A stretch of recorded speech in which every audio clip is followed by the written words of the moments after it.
This is TWiT. Yesterday, we talked about Facebook's psychological research experiment on nearly 700,000 unknowing users. Today, while traveling in Delhi, India, Facebook Chief Operating Officer Sheryl Sandberg said in a statement, this was part of ongoing research companies do to test different products. And that's what it was. It was poorly communicated. This was the first public comment on the study by any Facebook executive since the controversy came to light over the weekend. Sandberg also said, quote, "We take privacy and security at Facebook really seriously because that is something that allows people to share opinions and emotions." I'll say. Well, this one's a bit of a head-scratcher. New York State's highest court in Albany has struck down an existing anti-cyberbullying law that was enacted in 2010. The New York Court of Appeals ruled that the law violated the First Amendment in a 5-2 ruling yesterday.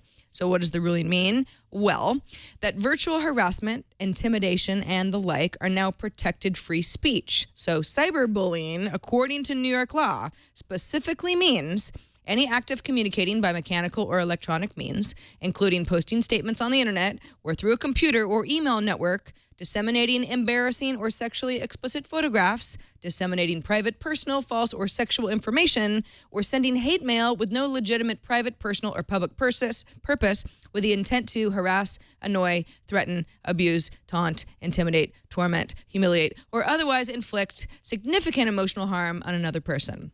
Wow, awesome. Great day in New York today.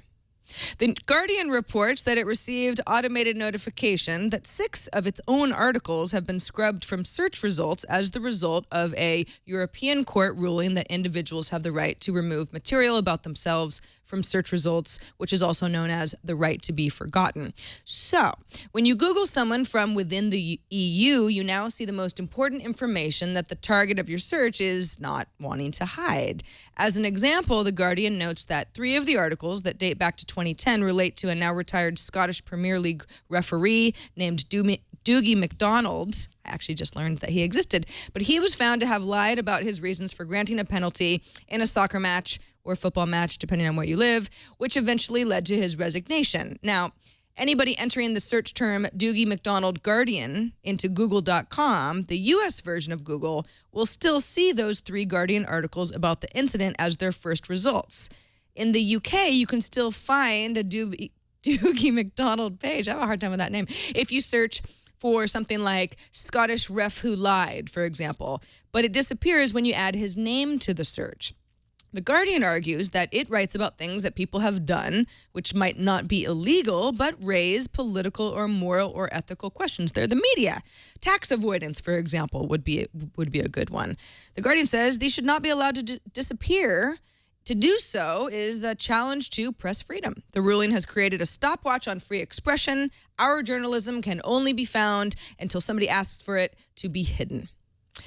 5 tech giants, including Arista Networks, Broadcom, Google, Mellanox Technologies, and Microsoft, have formed a consortium to push ahead with creating specifications for both 25 gigabit internet and 50 gigabit Ethernet, called the Gigabit Ethernet Consortium, which wants to create standards for both 25 gigabit Ethernet and the 50 gigabit Ethernet. Those are necessary in order to convert speed into systems. The level of performance is becoming more and more important due to the expansion of cloud technology and to optimize data centers.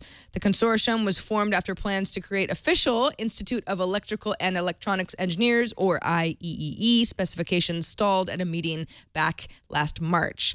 The consortium members now predict that technology based on these standards could hit the market within the next 12 to 18 months.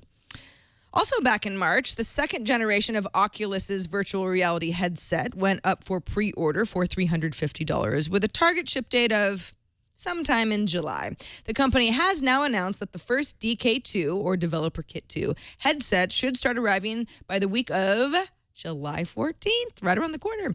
Oculus has received over 45,000 pre-orders for the DK2, but just 10,000 headsets are expected to ship this month. Around 12.5 thousand pre-orders came in the first 36 hours. So you can bet that some people who got their orders in, even by the second day, might not be getting their headsets for the first few weeks.